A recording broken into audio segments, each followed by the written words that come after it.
Hello, my name is Woody. This is Change in the House of Pods, a podcast about Deftones. Today, my guest is Jacob Duarte from Narrowhead.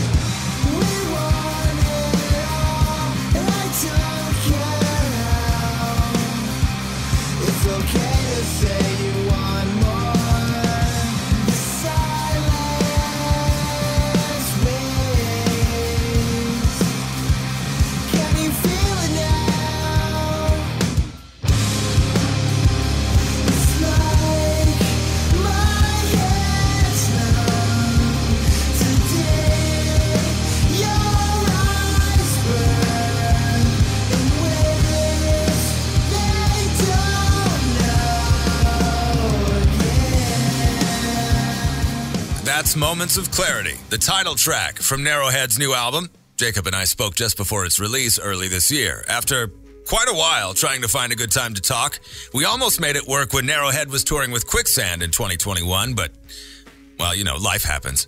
Still, I love Narrowhead, so I was really excited that we finally made it work. So we could talk about Deftones and their influence on Narrowhead from the get-go, from the very start, which was super cool to hear. It was also interesting to learn that there are a few albums that Jacob doesn't get down with. And listening back, I actually laughed out loud when he told me how he first heard Deftones. It's pretty fun. But as you can imagine, we also spent quite a bit of time talking about Moments of Clarity. And that's where we're going to start today. This is my conversation with Jacob Duarte from Narrowhead. Yeah, dude, I'm really excited.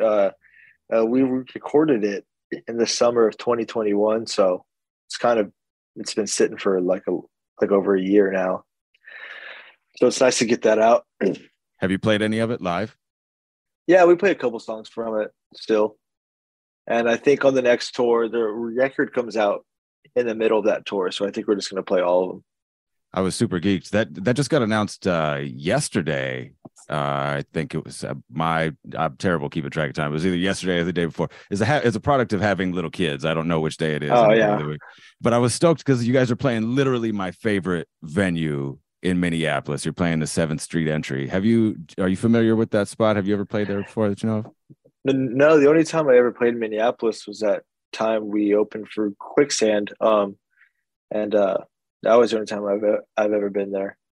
So it's really ironic because, like I said, that's my favorite venue. And then about a week or two ago, somebody on one of like the Deftones fans Facebook groups posted a bill from the first time Deftones played that room in '96. Oh, damn. With a band called Handsome. I'm not sure. You're familiar with Handsome? Yeah. Okay. So it was them and Handsome for $6 in this room in '96. And I was like, wow, that's crazy. That's incredible. Isn't that wild? And now, and like, I don't know, I'm just super geeked. Anytime I get to see a band that I love in that room. So now to get to see you guys in that room is going to be sick. I'm stoked. And seeing you with Quicksand was wild. Can you talk about touring with Quicksand? Yeah, I mean, first off, they're like one of my favorite bands. So it was pretty sick that we got to do that. The only thing that was a little weird was it was like, you know, fresh out of COVID kind of. So it was like the first tour on COVID. So there was a lot of like restrictions and things like that. So so he didn't really get to hang out, you know, but I mean, we talked and we did for a little bit, but it wasn't like a very, we weren't able to really do anything on that tour. Yeah. Is that getting loose now? Is that loosening up a little bit where you can? It feels, well, I guess it depends on the size of the tour, but like since that one, we've been on a couple and like, you know, it feels like it's back to normal. But I could understand if it's like a Live Nation event, I bet they'll probably be pretty strict or something on it. Yeah. With the more money that's involved, the more people that are involved, the more you gotta take the extra precautions, I guess. Yeah, dude, I feel like the main one we really hung out with too was Alan Cage, because he was always like setting up his own drums and just pretty hands-on with all the equipment and stuff. So he was always around. We got to talk to him a lot. Yeah. What do you talk about with a band that you've been, you know, it's been one of your favorite bands for years and years? Do you keep it cool, or are you super awkward like I get? I mean, I think I kept it cool, but I'm just like pretty shameless. I'll just ask questions that I have, you know. Yeah. Like I was asking Alan Cage about playing with seaweed and things like that. Like it's nothing like personal, but I'm just kind of a nerd, so I know little facts and I ask or deny. You know what I mean? Like I asked him to confirm or deny it, or you know, see what's up. But it was pretty chill. I mean, like they're all like sick dudes, so they're easy to talk to. Yeah. Yeah. And been in the game for a minute. Yeah, definitely. That's super dope. Who are you taking out on tour with you in the spring? It's this dude, I think he's from Minneapolis actually. Oh, word. His name's Graham Hunt. It's just this artist we found out about. Like a friend of ours has put out a few of his albums, and it's just some like singer songwriter stuff. Like because he's not solo, but he goes by a solo name, but you know he has like a full band and stuff. Yeah. I feel like the name rings a bell. The name sounds familiar, but I don't know that I'm familiar with his work. I'm pretty sure he's from Minneapolis. I could be wrong, but I know he's from like the Midwest, like up there, kind of. That's what's up. Yeah, what's up. That's awesome. Okay, so do you remember when you first heard about Deftones? Yeah, I mean, I was probably a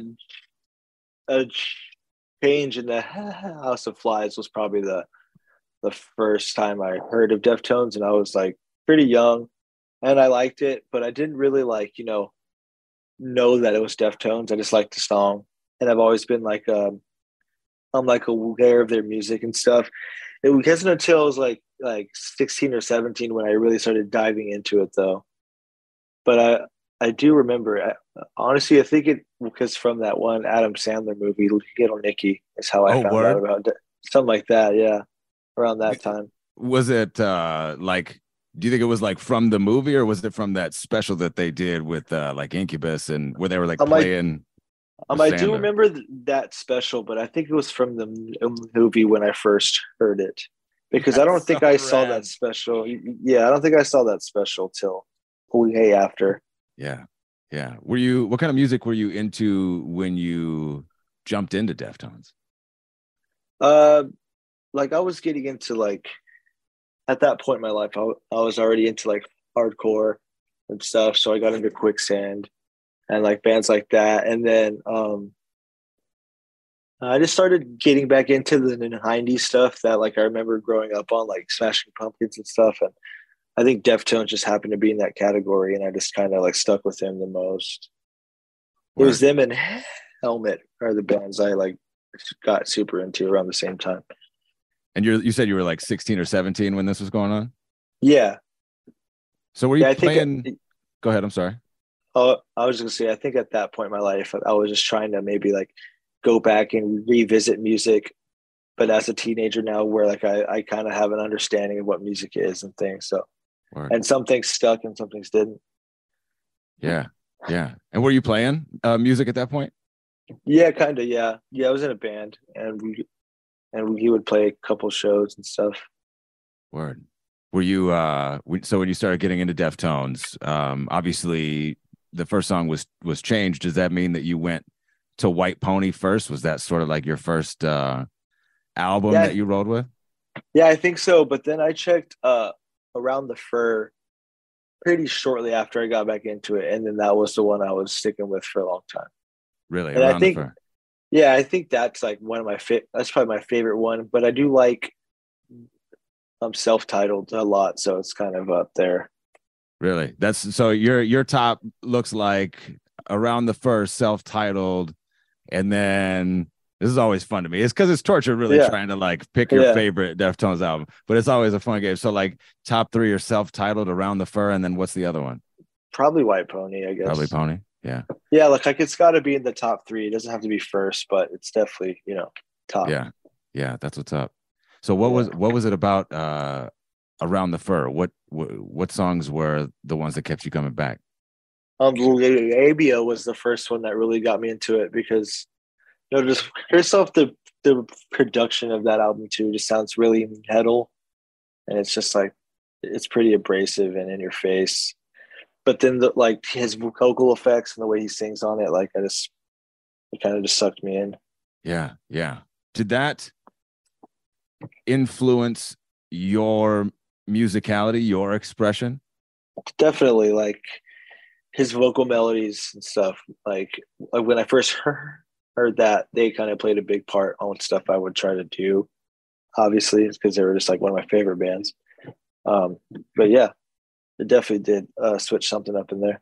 Because there's no question in my mind, like a lot of Deftones fans are catching you guys.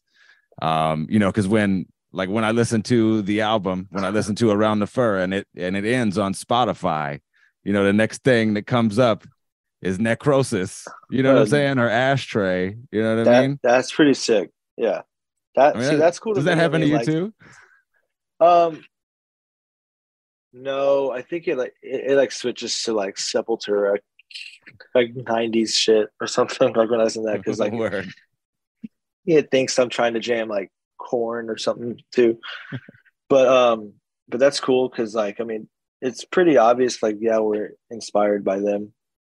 Like we're not trying to sound like them at all, but like that's why we started a band, because we liked them. Yeah. Where does that you guys were Deftones fans, or you were a Deftones fan, you were like, I want to do something in this kind of lane? Yeah. So basically me and my friend Ryan that sings in Bleed now. Yeah. He started Narrowhead together, and we said we wanted to sound like Deftones and Helmet and stuff, so we just tried to do that. Yeah. And then actually, if you check out our first 2 ever songs, I think there's on Bandcamp. There's one song that Ryan sings and one song that I sing. And Ryan's is the Helmet song and mine's the Deftones song. It is the way that we saw it, Yeah. What is it called? What is the one that you think it's called? Nervous Habits. So it's Nervous called. Habits? All right. Yeah. I'm definitely going to make sure. And I think we recorded that for Far Removed also. So there's 2 different versions of it. Oh, word. All right. But it sounds like you said it was the Bandcamp or the SoundCloud version? It's on Bandcamp, yeah. It's on Bandcamp? All right. Definitely. Yeah. And I'm sure at this point it's on like YouTube or something too. Sure.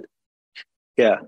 I feel like I've heard you say before or read that you were like, you said something about like your dream show or your dream lineup would be like getting the opportunity to open for Deftones or touring with Deftones, being on a bill with them. Is that true? Is that still the case? Yeah. I think I said my dream lineup would be in Arrowhead first, and then Quicksand, and then Deftones. Just those 3 bands. But I mean, obviously, I've already toured with kind of those, so we can check that off the list. But definitely Deftones for sure. Yeah. I'd love to. Have you ever played with them on a at a festival or anything? No, but we're going to at some fest in Las Vegas. Oh, the Sick New World, yeah? Yeah. We're playing that, but we're like at the bottom and they're up there, You know what though? The fact that you're there on that bill is part of, I think, why it's so great. You know what I mean? Like obviously there's some nostalgia factor, and then obviously the Deftones and Korn, like it's wild, but like the bands like you that really make that a full day, not just like, all right, where am I gonna go catch a memory, you know what I'm saying? Like, yeah, I can see that. It's cool. It's super cool. So what kind of continued for you beyond Around the Fur? Like, did you were you then it sounded like you went back probably, if you're 16 or 17, like what year is that? 16, 17 that was 2011. Okay, so 2011. So Koino Yokan hadn't come out yet. Yeah. So you got to experience, that was basically like your first release with them, where they're like dropping but new I didn't shit even for you. but I didn't even like know about it. Or like, word. you know what I'm saying? Yeah, like I didn't know about that till a couple of years after that too. Like I would just I would say I didn't even know about the self-titled yet. Like I think I just got into Around the Fur and stuck with that for a little while. And then I realized, oh wait, Deftones been a band for like 20 years or something, like they have more than just these 2. I'm not sure how I didn't know about those. I just didn't really pay attention like that, I guess. Yeah, yeah. No, that's cool. It sounds like you're not necessarily like a fanatical sort of listener, but you just kind of let like the Yeah. you go. Yeah, I think over time I turned into like a fan like I am now, you know. But Yeah. What was it? What is it about their music that does it for you? It's heavy and melodic. Like they have a special thing where they can be heavy and soft at the same time, you know? Like there's something about, I don't know, just the way that they sing over the heavy riffs and stuff. And then Abe Cunningham, the way he drums is just, he's like a huge part of the band too. You know what I mean? Yeah. So, yeah. Totally. I don't really know. I've never really thought about it, and I should have probably thought about it since I'm coming on a Deftones podcast, you know. But that's why we were gonna work it out together. They're just amazing. I don't know. They're just good. Yeah.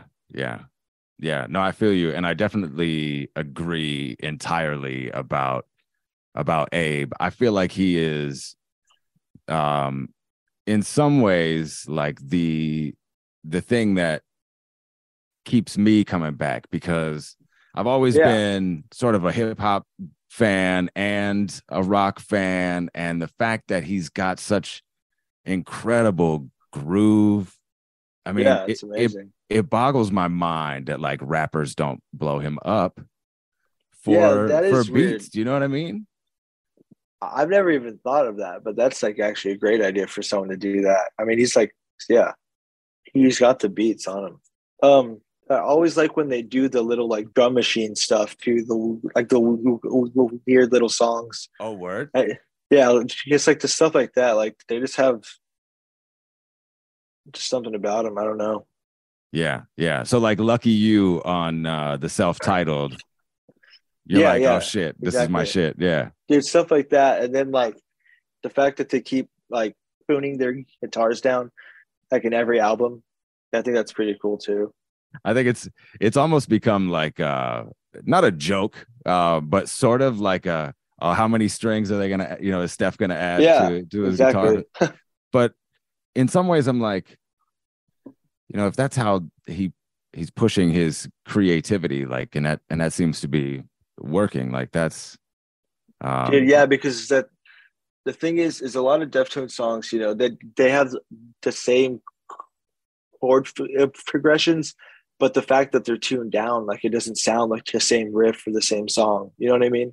Yeah. Like it's not that they're writing the same songs, what I'm saying, but like just the chords that they play, like when you tune down, like it'll sound like another chord, but you're just still in the same formation, Do you think about that sort of thing when you're songwriting? Like when you're writing a tune, does it, are you thinking like, all right, how do I get my gear to, facilitate this expression? Or is it, I don't know. Is there something about that process that speaks to you in the way that you create?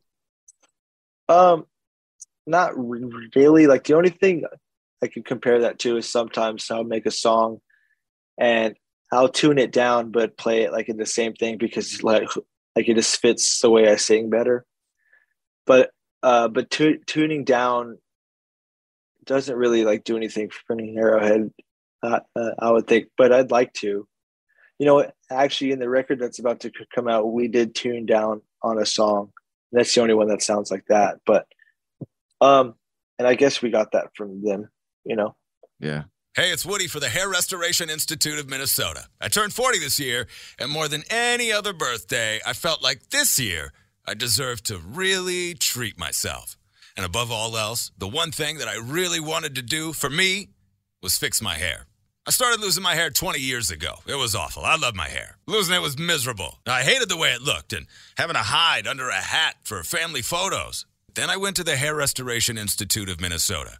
They're the #1 hair transplant clinic in the Midwest with hundreds of 5-star reviews. And getting my hair restored was actually a relaxing experience. It was sort of like a day at the spa. There was no pain. It was really fast healing. I mean, I was back on the air in just a couple of days. Whatever your hair loss, whatever your goal, they have the surgical, non-surgical, and cosmetic options for you. Schedule your free consultation at hrimn.com. That's hrimn.com. When you sing, it does have that floating quality that Chino's got.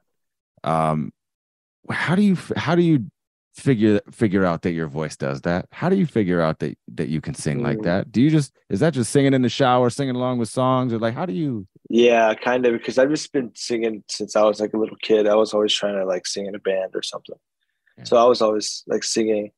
And I like to I always think a big influence on the way I sing is I forget his name, but there's a guy from Sunny Day Real Estate.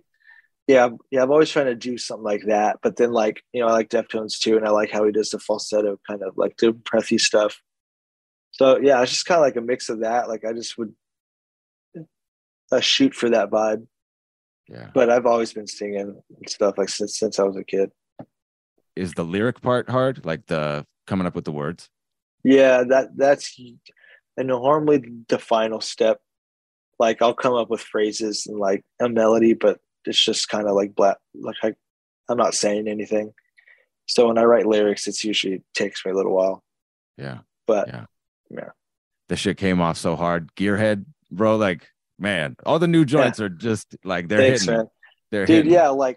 Yeah, speaking of like of that stuff, when we were in the studio, we were all sitting there writing lyrics together. Like or it was more like me with a pen and I'm writing for a little bit. Like I'll probably not say anything for like 20 minutes and then I'll come out and be like, yo, does this sound stupid? Or what should I do instead of this? So I would say in this recording process, we all kind of sat together and wrote lyrics. Where did you guys record? I forget what the studio was called, but it was in LA. And the owner of the house, his name is Jeff Friedel, and he plays in a perfect circle right now. And he's done like just bands for like stuff with and 9 Inch Nails, and he's kind of like Josh Freeze's like backup guy. Oh, word! But he's sick. Like he's such a good drummer. But he had the studio behind his house, and he let us. And we were the first band to stay there as like an Airbnb thing. So it was in the valley. It was like maybe 20, 30 minutes from LA. That's tight. Yeah, dude, that was sick. Yeah. Because you guys are you're in Houston, right? You're Houston based now? Yeah, that's what Wikipedia said, but you're originally from Dallas. Well, yeah, for some reason that comes around because because Ryan, the one that sings in Bleed, he's from Dallas. Oh, wow. So I think the confusion was like because I was always driving up to Dallas or he'd come down here, but I think the first time we ever got getting about it said we're from Dallas, and then that stuck with us like and forever. That was it, huh? Yeah, kind of. So you got as much home in Houston as you do, it sounds like, anywhere else. Houston is really as much the origin. And Houston is always a stopping point. Dallas as well. I mean, they're both. It's no secret. Texas loves Deftones. Yes, especially San Antonio. Man. So have you seen them live? I haven't actually. Yeah, it's pretty funny because every time they tour here, they play at a place that I could get into for free, but I'm usually on tour, so I never get to go. Yeah, so I'm gonna catch them at that fest at least. That's gonna be your first show. Yeah, apparently. Holy shit! Oh my god, dog! I'm so excited for you. Like, I wish I could go back again and see my first Deftones show. Dude, I'm actually even stoked to see System of a Down, and I'm not even really a fan of them, but I was like, this will be the only chance I'll ever even think that I could see them, because I would never go see System of a Down like headline in Houston, you know what I mean? But I'm definitely gonna go see them. Like, I know their songs, but I don't even jam them. But somehow I still know like 10 songs by them, you know. So Wake up. I might as well just So I might as well just get it out. Yeah. Oh man, they're I've seen them a few times. It's, I mean, like you said, you know all the songs. You don't have to. Yeah, it's You don't have weird. to work for the words. There, yeah. It's. Dude, it's kind of like if I saw a Linkin Park, like I've never jammed them in my life, but I bet I'd know every song that they would play live. And I'd probably know all the words to it too. You know what I mean? It's Totally. crazy how music is like that. It is. It's really incredible. And it's really fun to think about those bands and the era. A lot of people obviously in hindsight shit on new metal and like all of the things that go along with it. And obviously there's plenty of history to look into why Deftones tried to distance themselves from it. But Yeah. nonetheless, it seems to be like going through this renaissance, right? And at the same time as there's that, there's also this like this new gaze thing that bands like Narrowhead. I hate to lump anybody into a thing, but like you guys seem to be spearheading. Have you seen that? What are your thoughts about that? No, I have noticed that, and it's kind of like what you said about maybe Deftones trying to like get away from new metal or whatever. Like it's like we get called that all the time, shoegaze or whatever, and it seems like we're trying to get away from that too. But I guess we do kind of do things like that people like not copy, but you know, like there's other bands that are kind of starting like in the same vein or realm. I don't know. It's hard to think about because I don't really pay attention to stuff that much.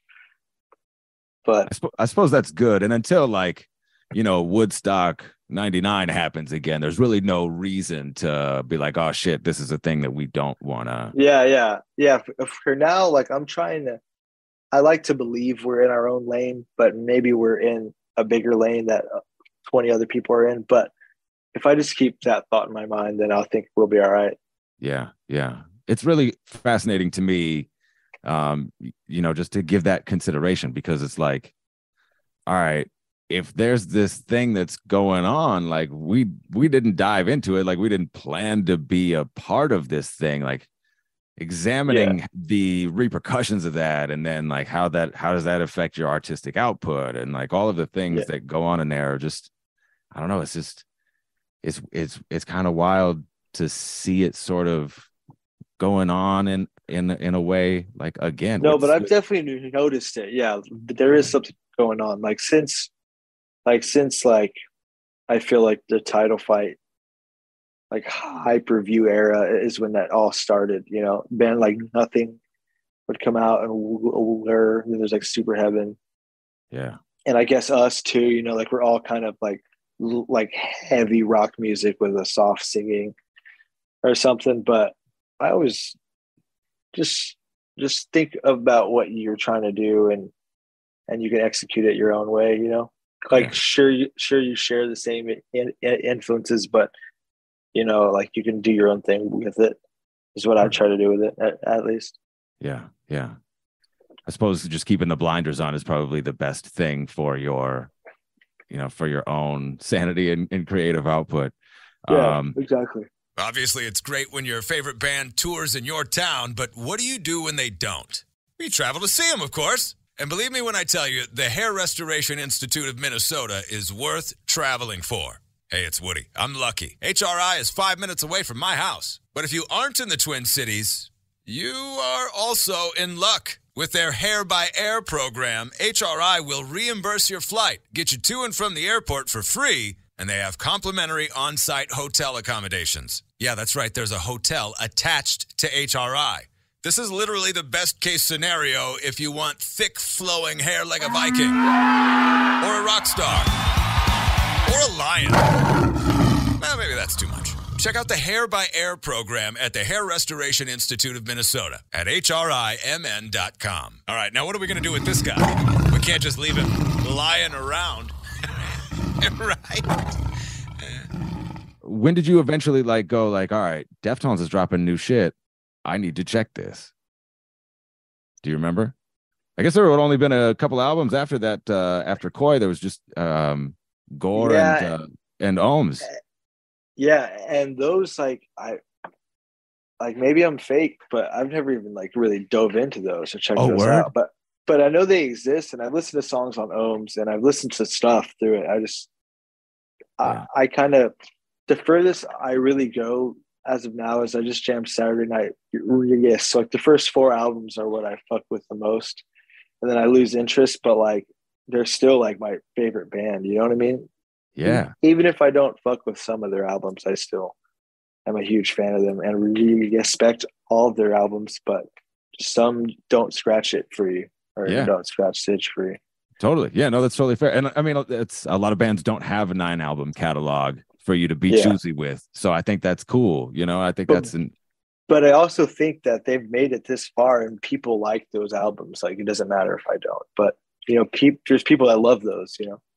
Yeah, I do. I love Ohms. I think Ohms is fucking outstanding. I think it might be their best album in a lot of ways. So I hope you get to check it again. I hope you put some candles on. Yeah. Like fill a nice hot bath, maybe pop some champagne and put on Spell of Mathematics, bro. That's going to change your life. I did find some bath salts in my house, so maybe we'll do that tonight. That's what's up. We have some good smelling bath salts.